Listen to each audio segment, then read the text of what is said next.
This is the Revoltage podcast, and today we have a very, very special guest with us, someone who I am very close to, and that is my wife, Kristen Kinder. Hello, Kristen Kinder. What the heck? Oh, weird. I mean, Kristen Walcher. I actually caught myself doing that the other day, too. I was thinking like, oh, Kristen Kinder, no, Walcher. Yeah, it's been Walcher for 2.5 years. Yeah, well... so we are going to be talking about something a little different today. We're not going to be talking about wrestling 100%. We're not going to be talking about UFC. We are going to be talking about Japania. So we went to Japan just a couple months ago, and first off, it was an amazing trip. But we also had a lot of people ask us, hey, you should do a podcast so we can kind of hear what you're doing, because we got some friends that are going to go over there themselves. And they just want to kind of pick our brains. So we're just going to let people hear about how our trip was and what we did and some advice as to what you guys should do as well. So even though she asked me not to do this, I am going to start off by saying, hey, Kristen, what is your favorite part of the trip? This is a really hard question for me because there was just so many things, from just the people to the food to all the different experiences that we did, that it's hard to really decide what my favorite thing is. I would personally say it's probably a toss-up between going to a hot springs for the very first time. That was quite the experience. I think we'll go into that later. Yeah, we'll definitely talk more about that later. We'll talk about that when all the children go to sleep. Definitely PG-13 to R-rated, just saying. There's nothing PG-13 about it. Let's be honest. It's all the way R and maybe X-rated. NC-17. Yeah, for sure. So toss up between that and then just all the different experiences at the crazy restaurants we went to. Plus the zoo and the beautiful Japanese gardens. So basically the whole trip. Pretty much. I really can't pick one thing that I liked more than the others. I can. What's your favorite thing? My favorite thing? Funny that you ask that, Kristen. For those of you who don't know, I am a wrestling fan. In fact, I am a pro wrestler myself. And I got to see the greatest wrestlers in the entire world out in Japan. It was pretty cool. Yeah, they have a circuit out there called New Japan Pro Wrestling, and they have literally the best wrestlers in the world. I think it was Wrestling Insider or something like that. Pro Wrestling Insider has a top 500 that they always release of who the best wrestlers of all the indie circuits and everything, who the best are in the world. And at number 1 on that list is a guy named Okada. And he is the single best wrestler in the world, and he wrestles exclusively with New Japan out in Japan, and I think maybe he comes over to Ring of Honor every now and then. But it was just amazing. It was so incredible just to go over there and see this completely different style of wrestling that they do, to be able to watch it with our own eyes, to hear all the people around us chanting. And how do they say it, Kristen? How do they cheer for their favorite Kenny! Juice. So what's funny is when they cheer for people, they don't just sit there and say, "Yo, come on, Kenny Omega, kick his butt." You know, they literally just say their names, and that's it. So it's Kenny for Kenny Omega, or if it's Juice Robinson, Juice. It's hilarious. And so yeah, it was just such an incredible experience, and I also got to take my camera in, which I didn't expect to be able to do that, and I was able to be able to film all this stuff. And I have like all this slow motion footage of people like jumping off of the ropes and doing drop kicks and all this stuff. And it's just so cool. I'm seriously, honestly surprised that none of them have like neck fractures and that they're not all dead. No with joke. How hardcore they go. I mean, yeah. It's way more hardcore than WWE. They go so hard. And WWE on steroids, pretty much. Yeah, literally because they can juice. Because they can juice in Japan. But yeah, it was that was my favorite experience. But just to kind of talk about what the trip was like itself, let's start with the flight.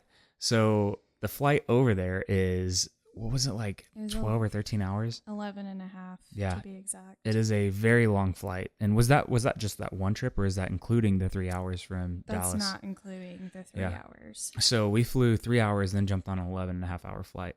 So all in all, it's about 14 hours. And the good thing is, though, and this is a tip for those of you out there who are thinking about traveling around the world, set a time. Think about a time that you want to travel. So let's say we knew that we wanted to travel in September. So we picked this specific week in September and we said, this is when we're going to travel. We don't know where we're going to travel yet. But we said we had a toss up between Iceland, London, and Japan. And between those three, we just said, we're just going to wait for a deal to go on flights. And what happened was one day I just logged in and out of nowhere, I saw this Japan flight for $550. That's after everything. Steal. Yes. And so like after all the fees and everything, it was literally $1,100 for the flights, 2 round trip tickets for 2 adults. And that's flying with Delta too. So that was not some rando airline that was held together. Malaysian Airlines, yeah. RIP. Right. Yeah, we made it, and it was a great flight. I mean, there was no problem. We literally had no issues the entire time, and like Logan said, that flight just kind of fell into our laps, and we had to do it once we saw that good of a deal. So I'm really thankful we did too. My dog is going crazy right now. He thinks he's so attention starved that he's like putting his head on my lap, just trying so hard not to whine as quietly as possible. At least he's being polite about it. So, so it was we just knew we had to take the flight because it was one of those things where, I mean, you can't pass up, you can't even fly to DC for that much anymore. Yeah. So we, one of the things that we enjoyed when we got there was, we had, this was our time that we had set aside or months in advance, and it worked out and cheap and everything. But something that we would have done differently was probably travel just a little bit later in the year, because we looked into the weather and how much, what the temperatures were and stuff like that. And they said that September, October timeframe was right where they started transitioning from summer to fall. And so it's kind of a toss up as to whether it was going to be hot or not. So we looked at it and it said like the average temperature around that time is like, upper 70s or 80s. And we're like, that's not too bad. But what we didn't know is that the humidity is about 100% every single damn day. It is so humid out there. It is so hot. And it is brutal because nobody over there is sweating. Everybody used to it. Used to it. And we looked terrible the entire time. I had to wear cutoff sleeves and shorts every single day. Which he wears cutoffs all the time. I mean, I wasn't complaining, but I would just pour sweat. And it was like all over my camera gear. And it was like I had to wear a hat just to like keep the sweat out of my eyes and stuff like that. And the air was just so thick, it felt like you were swimming through it. Seriously, I mean, it was terrible. Yeah, and so it really would be fine if the humidity wasn't so bad. And we thought, oh, we've got this Oklahoma humidity that we're so accustomed to, but it didn't matter. We were used to pretty high humidity here, anyways, but it just was brutal. Yeah. And there's nothing that really could have prepared us for that. So I think if going just maybe even like a month later would have made a big difference just in heat. But that once you get a month later, you're actually starting to look at the heavy tourism season. And so then you're looking at, because I think that's when the leaves start to change, and they call it like... That's not cherry blossom season, is it? Or that's in the spring, isn't it? Yeah, but it's basically the opposite. So instead of everything blooming, everything's dying, but everything starts turning. Sounds depressing. But and emo. Yeah, everything's dying, and everybody wants to go see all the pain and anguish. But there was all the leaves are starting to turn, and that's where everybody wants to go to see that, is what they say. That's the second best time to go out there. So if we had just waited just a little bit longer, I think we would have been fine. Right.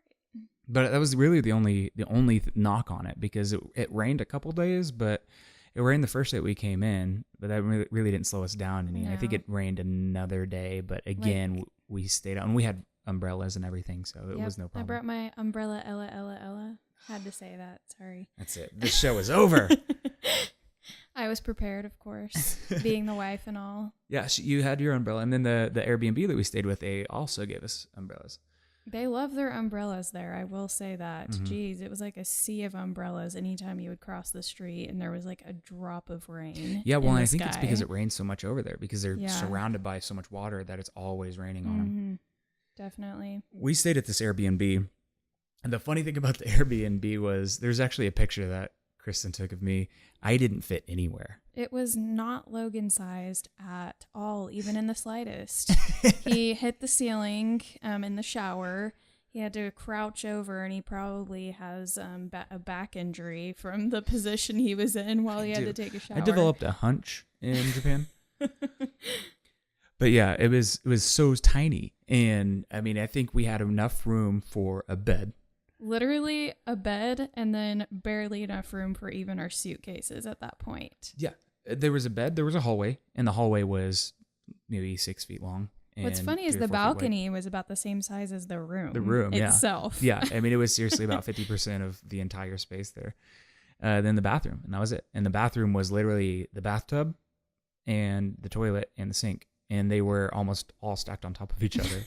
Yeah. And in fact, it was so close to the sink that you had to turn the lever on the sink to activate the shower head. Yeah. Because they were using the same pipe. That's how tiny it was. Yeah. That plumbing system there felt very third world country to me. But I will say that when you went to like public restrooms, they had heated toilet seats. Oh my gosh, the toilets out there. How freaking cool is that? No, the toilet seats were like from the future. And it was so funny because Kristen, the first or second day there, she was like, how is there so much high technology out here? Why is everything so forward thinking, yet they still have these like old toilets that are just holes in the walls? And I was like, I don't know, like maybe we're just going and using old bathrooms or something. And then about the second or third day we got there, sure enough, we found one of those fancy toilets. The first time I saw one, I actually just got done doing my business, and I got up and I was like, all right, I don't know how to flush this.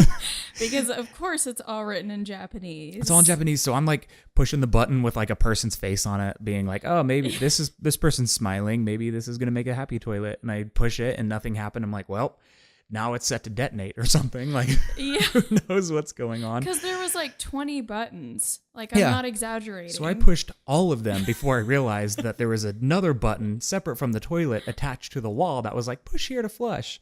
So who knows, like, if it's going to start playing music the next time somebody sits on it, or like disco lights. Squirting water everywhere in the air. Like some poor soul is going to sit on it after me. But yeah, so the toilets were incredible. I mean, everything out there is just so advanced. You could walk into a restaurant and order your food through a kiosk at the front door. Like a touchscreen kiosk. Yeah, and it was like you didn't even have to have a server. All the server would do is just bring the food out that you'd already wanted. And then, part of it is because you don't have to tip over there.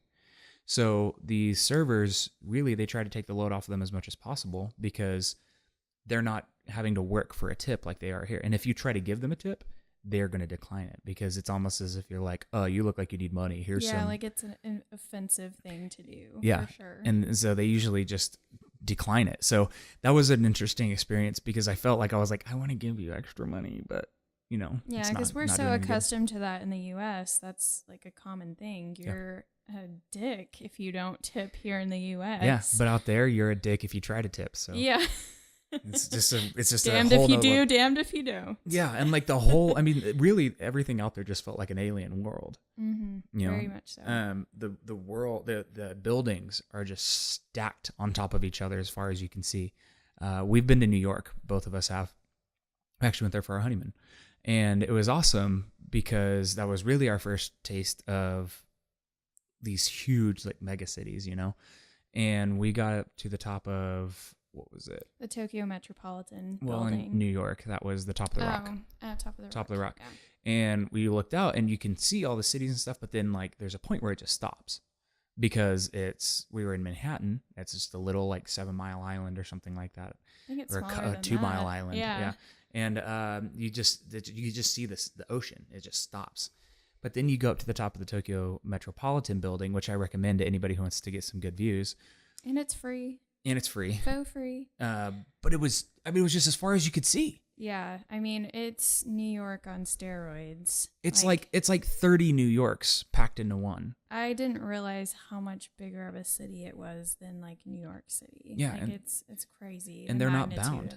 Yeah, they're not bound by any physical landmark, so they just keep building out and keep building out. For as far as your eyes can see, there are skyscrapers. Yeah, just everywhere. It almost looks as if the buildings just go like right up to Mount Fuji, like in the base of Mount Fuji. You know what I'm saying?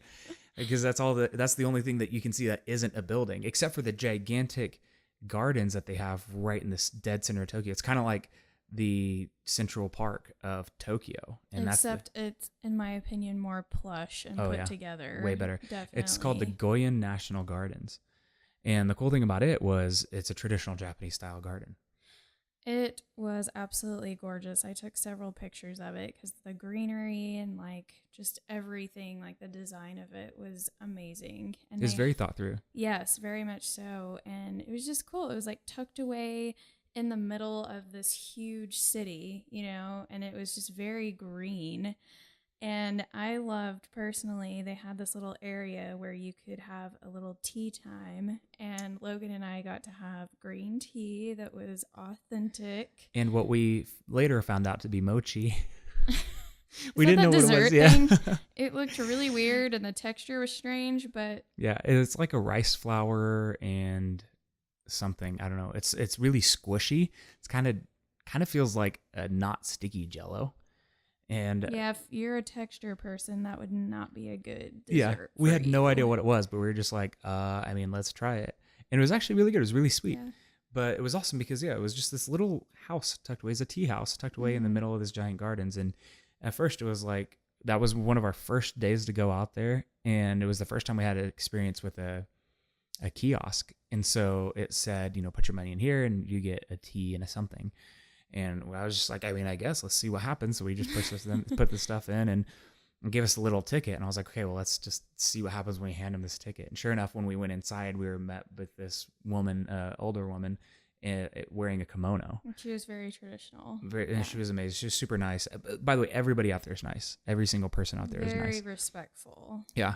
And she brought us our tea. And it was our first experience with green tea out there because it is green tea. It isn't like whatever we have over here that's kind of that off yellow. It is as green as you can possibly imagine because it's made with a powder instead of a strainer or anything like that. So I'm pretty sure what we had was like made out of matcha powder. Yeah. And it is strong. It's strong, but it's really good. I really enjoyed it. They do not water theirs down at all with like sugar or anything like that. I mean, it is strong, but it's good. Yeah. I like it. Yeah, it was amazing. And then that's when they brought out the mochi, and it was such a quaint little restaurant thing. It wasn't even a restaurant. Can you call it a restaurant? No. It was just like an experience. Yeah, definitely. Yeah. It's this tiny little tea room, and it kind of was in the middle of nowhere in the gardens, tucked away. Yeah, we just kind of randomly stumbled across it. Yeah, so there's the gardens. There is, but not even that. So you've got this like beautiful garden tucked away in the city, but then, 10 feet away, once you step out of the gardens, you get right back into the city. I mean, it's literally just city, garden, that's it. And one of the places that was right next to the gardens was actually 8-Bit Cafe. And I seriously think it was maybe 3 or 4 blocks away. And we tried to actually go at first because we didn't know the hours. We had no idea what the hours were. So we thought it was like a cafe. It should be open all day. If anything, it's going to be closed at night because it's a cafe. Boy, were we wrong. It was actually this really tiny, I mean, probably the size, maybe a little bit bigger than our bedroom, but it was a very small dive bar, and it was pretty much in my top 5 of dive bars that we've ever been to. Dude, it was amazing, and it was cozy. That was the main thing. It wasn't a place where music was blaring or people were just everywhere. It was literally just an open room, and it had couches. It had action figures around. It had gaming controllers all over the walls, and it had little places for you to sit down and just play old vintage retro gaming games. And it was so cool because it was just such a different experience. It was so relaxed. They were playing music, but it wasn't blaring, and it was all 8-bit style music and stuff like that. And it was, but we went during the middle of the day thinking it was a cafe, and then we realized that it was this bar and that we needed to come back at like 6 or 7 o'clock. Yeah. But that's how everything is out there. Everything is so close that you're within the vicinity of 20 things to do at all times. It's honestly kind of overwhelming. And in the beginning, like when we were trying to figure out what restaurants we wanted to go to and stuff, we were like, holy crap, there's like 25 restaurants within like a freaking 200 feet radius. Well, and yeah, I mean, there's so much of everything. There's just the numerical amount of all the stuff they have out there is just astronomical. And what's cool about it, what's interesting about it, is that actually creates a really interesting dynamic that these restaurants have to compete with each other on. So let's say you have 5 different, what do you call them, Wagyu places where you get to like cook your own beef. How do you differentiate yourselves from the next person? And that's where you see all this like really creative stuff like that. As somebody who works in advertising and marketing, that really spoke to me, because you saw this competition, everybody's doing the same thing. How do you stand out? And of course, there's people on every street corner in front of their business saying, try this, try that. Yeah. Come inside. You'll have the best cup of pho you will ever dream of. Is that Japanese? No, but they had pho. Actually, I should have said ramen. There you go, ramen. Speaking of, we seriously had the best ramen I've ever had in my entire life. Yeah, and it was just a little hole in the wall. And there was a lot of, that's really a lot of what's out there is holes in the wall. Yeah, just everywhere. You can go anywhere, and you walk 100 feet and you've got 10 different places you can eat. And most of the restaurants give you that like tiny underground speakeasy type feel to them. Yeah. So it's really cool. Yeah. And then they have some that are actually pretty extravagant too. Like anybody that's traveling to Japan, especially if it's your first time, has to go to a place called Robot Restaurant. This is the weird, crazy Japan that everybody talks about. And it's such an experience. It's very touristy. I'll say that up front, but it's worth it because there's nothing else out there like it. No. I mean, it's like Cirque du Soleil on drugs. Literally, like I've never done psychedelic drugs before, but that would be what I would picture an acid trip to be exactly like. Yes. How did you describe it, Kristen? Well, I described one of the restaurants we went to, which was the Monster Cafe, a mix between... We'll hold off on that. We'll get back to that. I'll ask you that one for Monster Cafe. I guess Robot Restaurant would be the same as this, but it was kind of like a mix between Across the Universe, Andy Warhol, and Candyland all together. Or Pink Floyd. And yeah, just... it's just such a trip. I mean, you've got... At one point in this show at the Robot Restaurant, first off, you go like 6 floors underground or something like that to go to this place. It's weird, but you're in this like kind of like arena looking thing, and at one point there was like a panda riding a giant mammoth that was fighting a giant snake with like lasers shooting out of its eyes. It was just like, what is going on? Lots of lasers just everywhere. Yeah, like bikini clad, like gothic space warriors. And then randomly these people are like wearing glow sticks and start dancing to the Thriller. Yeah, I mean, it's just out of nowhere for like no reason. And so I mean, it was just such a like incredible experience that anybody who is in Japan has to see that, just to be like, yeah, like I've experienced that. That's what it is. Your life will forever be changed after it. Just to put in perspective, my jaw was like on the ground the entire time. If you just keep saying what the F. Mm-hmm.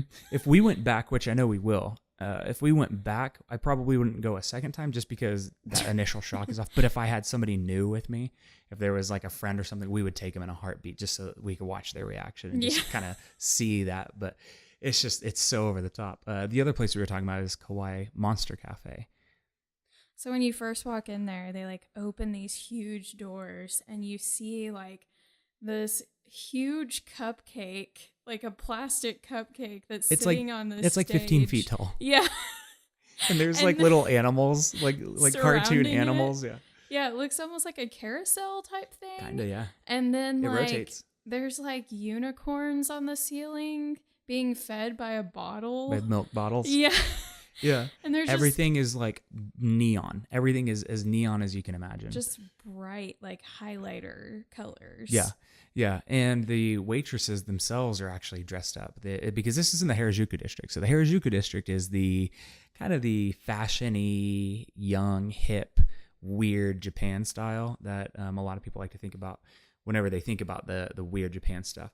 And that it's already kind of catering to this weird, crazy style, but the waitresses actually dress up like that too. So the waitresses will have gigantic, bright blue wigs on, and they'll be wearing, neon pink outfits with like cat whiskers drawn on their face and ears and paws. There was like a cat, there was like a witch lady, there was a vampire, Mm-hmm. I think those were the only 3, right? Yeah, those are the only 3 I saw. Yeah. That's the restaurant that really reminded me of just being in a Candyland board game. Well, and they're known for their crazy desserts.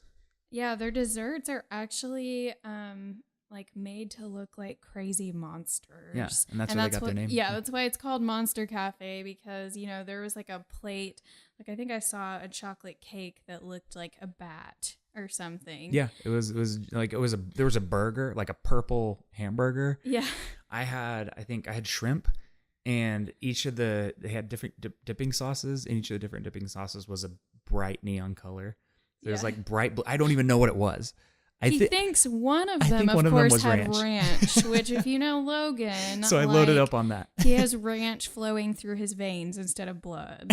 Just saying. Yeah. There was, but I assume it was ranch for all I know. It tasted ranchy. It did taste like ranch. But then there was 2 or 3 other of those sauces that I had no idea what they were. So, it might have been like bat pee or something. Sounds very appetizing. I'm not going to put that to the test, though. Yeah, so that was great. And they ended up, like, we were about to leave and take our check, and they said, no, don't leave yet. And we were like, why? They're like, well, you haven't seen the show. And we said, there's a show? Yeah. Like, we read up about it, and I don't remember seeing anything about a show. And they got everyone to the stage, which is where the giant cupcake was.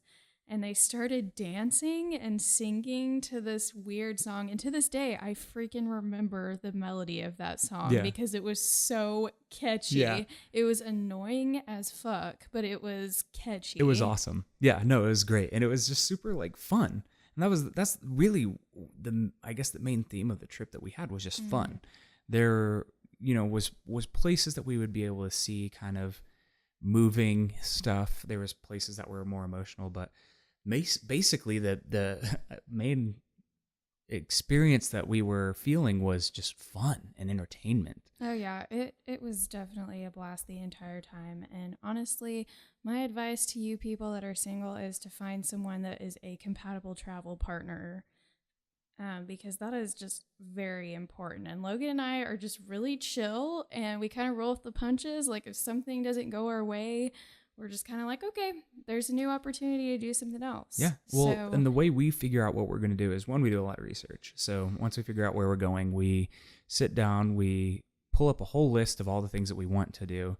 And then from there, we start just trying to figure out, okay, what are the things that we have to do on certain days? Certain places might be closed, certain things might require reservations, things like that. So we say this day is blocked for this day is blocked for this, but then everything else is just kind of a grab bag. Mm-hmm. And so we'll say, okay, this place is here, let's do the gardens today. We knew we wanted to do a gardens that one day.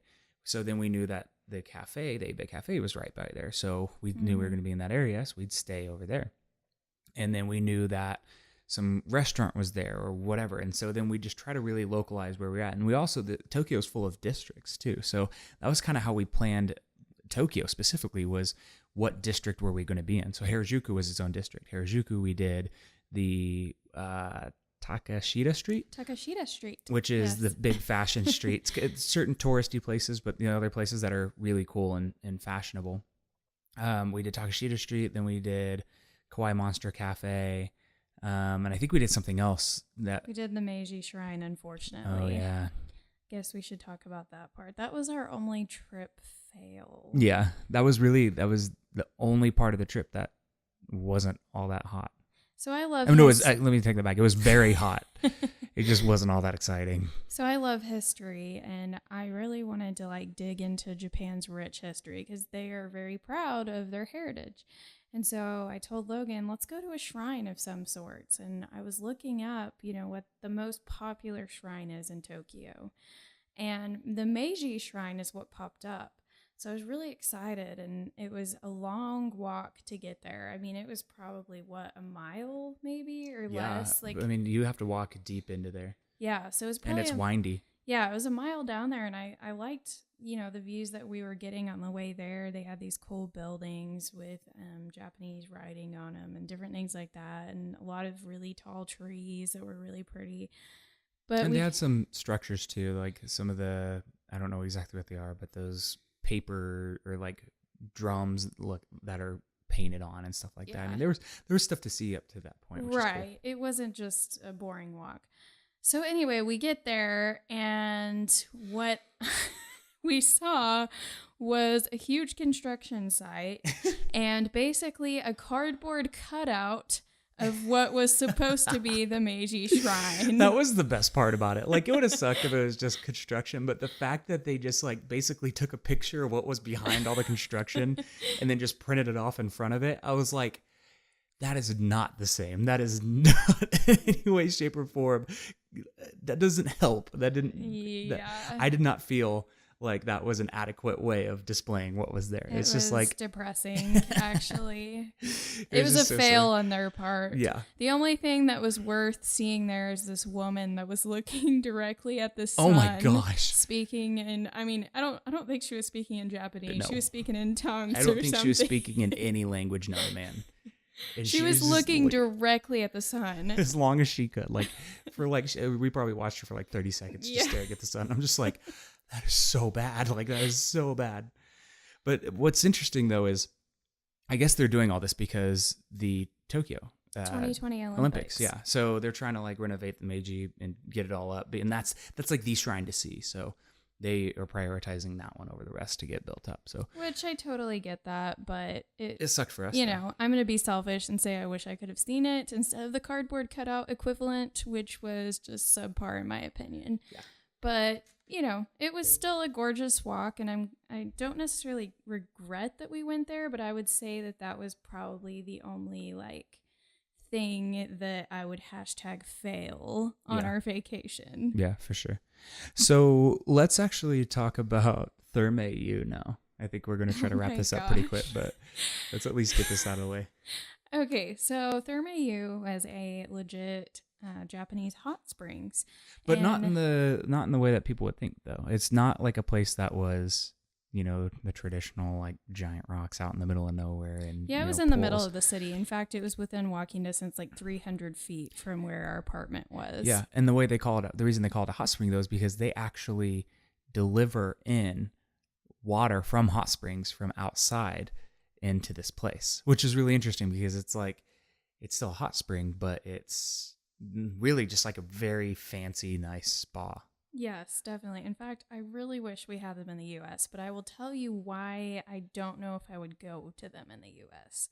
So before we went, Logan did some research, thankfully, and he said, I'm pretty sure that we're going to be buck-ass naked. That's the best way to put it.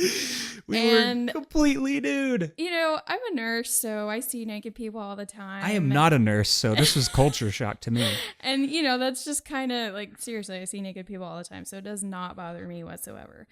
However, Logan also did mention, you know, before you get in the hot springs, you have to take a shower. I said, Kristen, make sure you take a shower before you get in because otherwise you're going to be like that gross person that gets in the shower. Or that gets sweaty American. That gets in the tub and everybody just like looks at you funny. So, you know, going into it, first off, the baths are female and male. I seriously separated. don't. Yeah, and, I mean, it's completely different rooms. Yeah. Unless you're in the guy's room and there's a cleaning lady in there and I'm just like, hi. She's probably having the time of her life. That was more action than she's ever seen. Right? She was like, oh, I'll clean the boys' bathroom this time. Dibs. No, so anyway, so at the hot springs, by the way, it's very plush, like just super fancy. And there was like stations with everyone had like a blow dryer accessible to them. And they gave you these soaps and deodorants and colognes. And we also got a really good couples massage before we went in, which kind of like relaxed us. And so we went real quick. Let me say, you know, a suggestion to anybody that's thinking about traveling to Japan. Definitely look at these hot springs towards the end of the trip because if you do them early on, you know, you're going to be relaxing and you're going to be getting massages and stuff, but you're not going to have a whole week's worth of traveling and walking and exploring under your belt. So we were able to do it, I think, on our second to last day. Yeah. And it was so amazing because our feet hurt, my shoulders hurt from carrying our bags around. and we were just like dirty and smelly and all this stuff. And so we were just finally like, let's do this. Let's just go relax. We didn't even know if we were going to do it at first. It was kind of toss up because we were trying to figure out how it was going to work with our schedules and whatnot. And we kept telling ourselves that we were going to do it. And every night we'd put it off to the next day or whatever. And finally, we were so tired and jet lagged. Yeah. And so finally, by the end of the day or the end of the trip, we were like, we have to go. We hurt so bad. We just need a day where we can relax. And it was so good. It was so perfect. Because so what Logan has not told you yet is, yes, I'm going to tell the embarrassing part to this story. The whole thing was embarrassing. There's not one part that was not embarrassing. I mean, I'm comfortable in my own skin, okay? So it really wasn't that bad for me. Try being the 6'5" elephant in the room, white American guy just sitting there like, hey, everybody. Hey, well, I was the only one who had any bit of curves whatsoever. Jeez. So anyway, Logan made a big point, like I said earlier, to shower before you go in. And so I saw these little shower stations where, you wash your body and your hair, and then you can help yourself to all the different baths. And there were like 12 different types of baths you could go to, which was really awesome. So Logan tells me afterwards, yeah, they were kind of looking at me all weird. And I said, well, why? Is it because you're tall? And he said, well, I kind of didn't take a shower. I said, gross. That's why they're looking at you that way. They're like, who's this sweaty ass American dude? In my defense, what happened was when I first walked in, I looked for the showers and I couldn't find them. And he claims he didn't see them. No, I couldn't find them because what happened was, so when you first walk in, there's all these little like stalls, and then on the other side of the stalls was the actual shower. And so what's funny about it though was those little stalls I didn't realize were the shower. And then there was one place to stand up and take a shower, and that was behind all those little stalls that I didn't see. So it was interesting because I never even considered them to be places you would shower, because you actually sat down like on a little bar stool and, like a foot off the ground, and then they had a little shower head there. So I'd never seen the deal there. I'd never seen something that, a shower that low to the ground. So I didn't even think, it didn't even process in my mind that it was a shower. And then I didn't see the other one because they were hidden behind these little tiny stalls. So I was just like, well, I guess I'll just get in. And so everyone was totally judging you, which I don't blame them. Yeah. I was the dirty, filthy American. And I was gross because it was like, we were so sweaty from just being out there in the humid heat. It's very true. But it was awesome. It was honestly, it was kind of a weird, liberating experience because, here in America, I wouldn't do this because my luck would be the first person I'd see at a hot spring would be like my boss or something. Exactly. That's why I said I couldn't do it in America, because you would see people and that's the thing that's different is in Japan, nudity really isn't a big deal there. Yeah. Like there would be ads with like a girl's tits just out for the world to see and not covered at all. You'd be able to go to a department store and there would be like a little covered area that was the porn section. Yeah. It was like they're pretty open about that. They are very open. And, I saw several people in those hot springs, like with their friends, just chilling out, just chilling naked with each other, chatting about the latest gossip and stuff. And that's imagine? Where, Logan and I didn't know anyone. So we were just ass naked in front of a bunch of strangers we didn't know, who didn't even speak our language. Yeah. So it didn't matter. They could be judging us silently, or they could even be judging us out loud, and we wouldn't know. Yeah. So, can you imagine calling up your buddy and be like, hey, bro, you want to go bathe? Like, what? You want to go take a shower? That's the weird thing to me. And what's funny is Logan and I actually know someone who's from Japan, and his wife is actually from here. And when I was talking to her about our trip, she said, yeah, like the second time I met my mother-in-law, oh gosh, we were at the springs and I was butt naked in front of her. I was like, wow, I don't know if I could quite do that. Yeah, I love my mother-in-law to death, but I don't want to see her naked, and I don't think she wants to see me naked either. That makes me feel good about the situation. I'm glad. I would be really uncomfortable if you said anything but what you just said. But yeah, it was awesome though. It was a really good experience. Definitely. Looking back on it, it was so worth it. And I'm glad we weren't bashful. I'm glad we weren't, too modest in the situation, and we just enjoyed ourselves. We just displayed it all for the whole city of Tokyo to see. Let it all hang out. But really, like he was saying, after we were done, I felt so like rejuvenated. I felt like a new person. I swear they put like healing salts in those baths or something, because Yeah. I was really sore from carrying my bag all week, and I actually did bring like a professional camera that Logan got me for my birthday, and I had a blast taking photos and experiencing it all, but it was heavy. Yeah. And what's cool is I was actually, since she was taking photos this time, I was actually able to capture video. And if you guys are listening to this in any type of, time shortly after I post this, the good thing is I'm actually about to release the video that I put together for this. So, And it's super rad, so you have to check it out. yeah, it'll be on my YouTube channel. It won't be on the Revoltage podcast channel. It'll be on Proxima Bear channel. And it's, and on my Instagram, which is by the same handle, you can see kind of a teaser on that. So yeah, if you guys want to actually see like visuals attached to what we're talking about, you can, except for I didn't film in the bath. Thankfully. Yeah. So if you guys Probably really would be want to see against the that, you're going to law. have to go to Japan and experience that for yourself. Sorry. Not sorry. The last thing I would like to chat about a little bit is Memory Lane.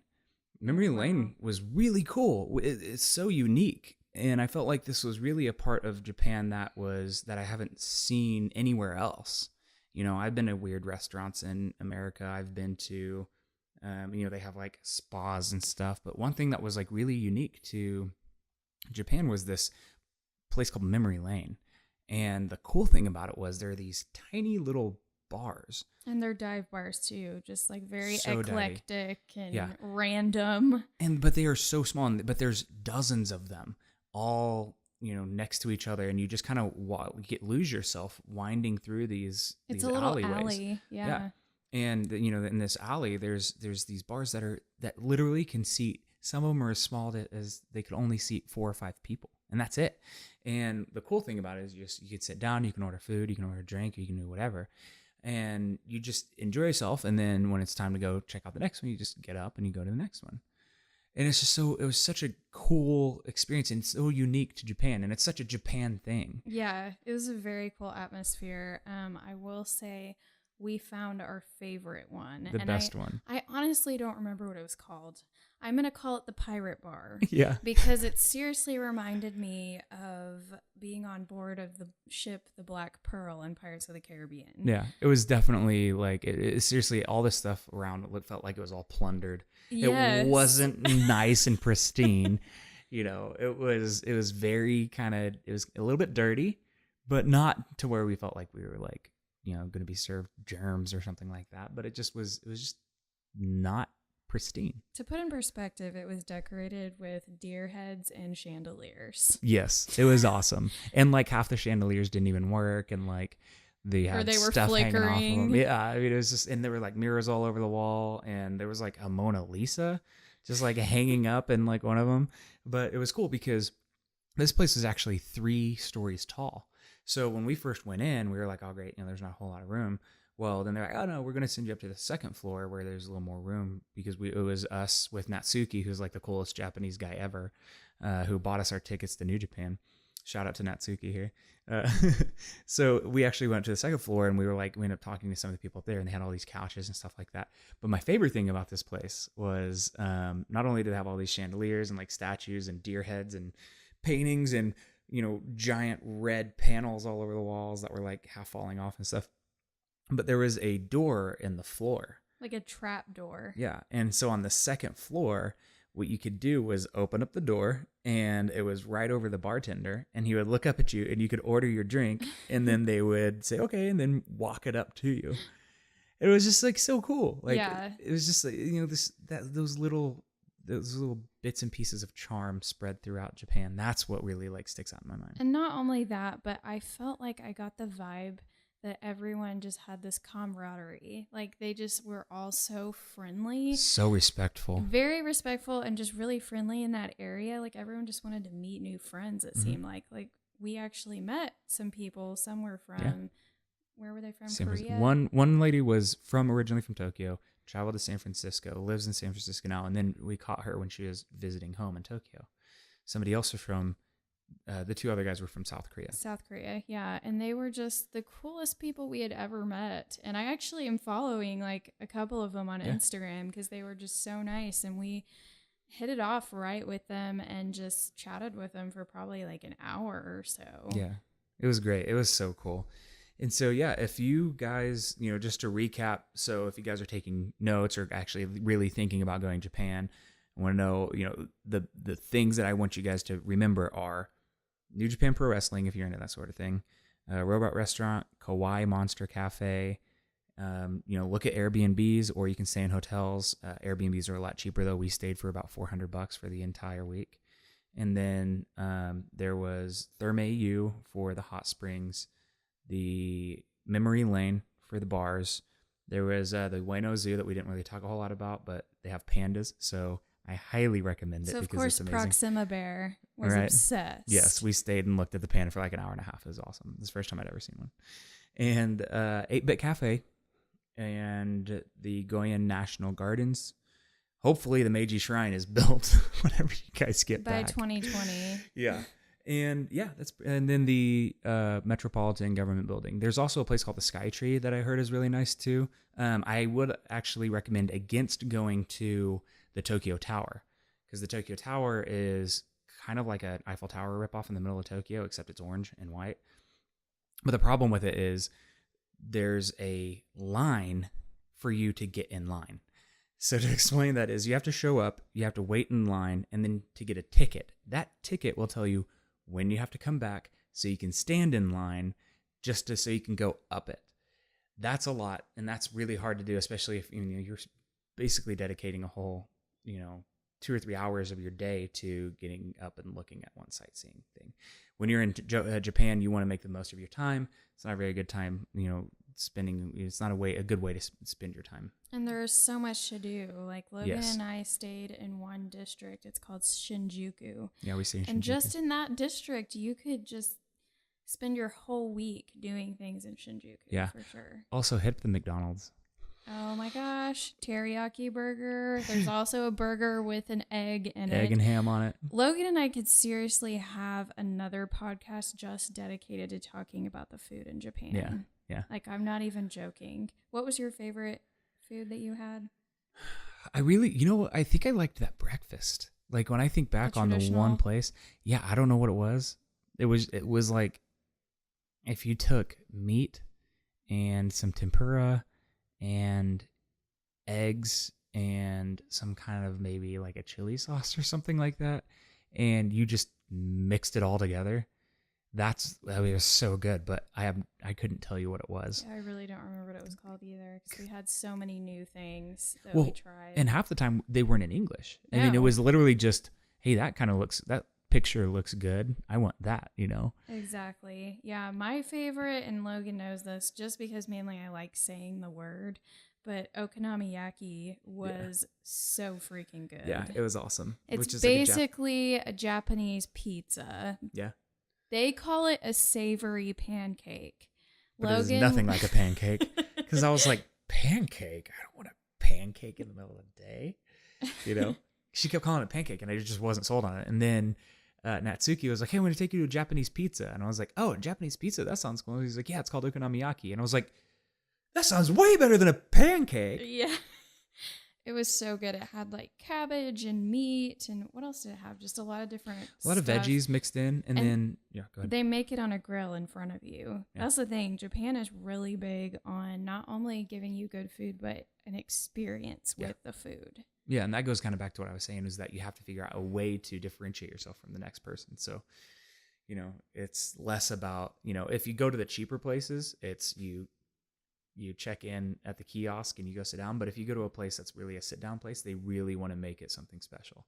And that's where you get either the meats that you can cook yourself, or they bring the stuff out for you, or they dance for you, or they put on a show. I mean, it's like, if you're going to sit down and eat, then you're going to have a good time. I will also say the conveyor belt sushi was a winner in my book. Yeah.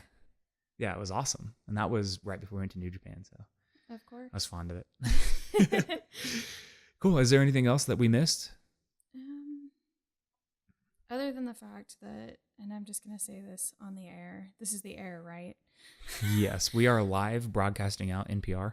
I really do like New Japan, and I will say one of the reasons is that one of them is named Juice Robinson and has the cutest dreads ever, and I kind of have a mini crush on him. It's okay though, because Logan is aware. She is obsessed. She's the one in the crowd going, Juice, Juice, Juice. It's true. I'm kind of obsessed, and to the point where Logan actually bought a New Japan Pro Wrestling subscription for the TV, and he's like, "Hey, Kristen, do you want to watch New Japan Pro Wrestling?" And I'm like, "Is Juice Robinson going to be on there?" He's like, "Yes." I'm like, "Okay, I'm good. Yeah, let's watch it." And what's hilarious too is we have no idea what they're saying. Yeah, because like nothing's subtitled; it's all in Japanese. So we're just like, so that guy doesn't like that guy because I think he called him a bad word. I don't know, but we'll see if they end up fighting each other by the end of this promo. Except we definitely know what Juice Robinson is saying because he yells out loud obscenities like nonstop while he wrestles. Oh, it's hilarious. New Japan is not for kids.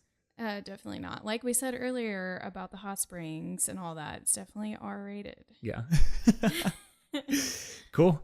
Well, I think that wraps it up. If you guys have any questions, feel free to leave a comment down below. Please subscribe to my channel and make sure to share to your friends and tell them about my podcast. And he's Ned Flanders tonight. No, but for real, I'd love to have a conversation about this. I mean, we're obviously talking about it here, but there's so much that we couldn't possibly imagine. And if you guys are seriously thinking about traveling to Japan, we can help you out. We can definitely give you some pointers, some things that we wish we'd known beforehand, and just some stuff that we found out while we were on the fly because, you know, you can do all the research that you can possibly do. And there's just so much that all the research in the world wouldn't be able to prepare you for that experience. So we can definitely help out, especially you, Tori, if you're listening to this, because I know you said that you wanted to hear us chat about this. She's been bugging me for weeks to do Shout this. Shout out to Tori. Yeah, so if you have any questions, just feel free to reach out and we'll hook you up. For sure. Cool. Well, that wraps up the podcast. I guess that's all I got to say about that. Bye. Yeah, I just ended that with Forrest Gump. I do what I want. Oh my God.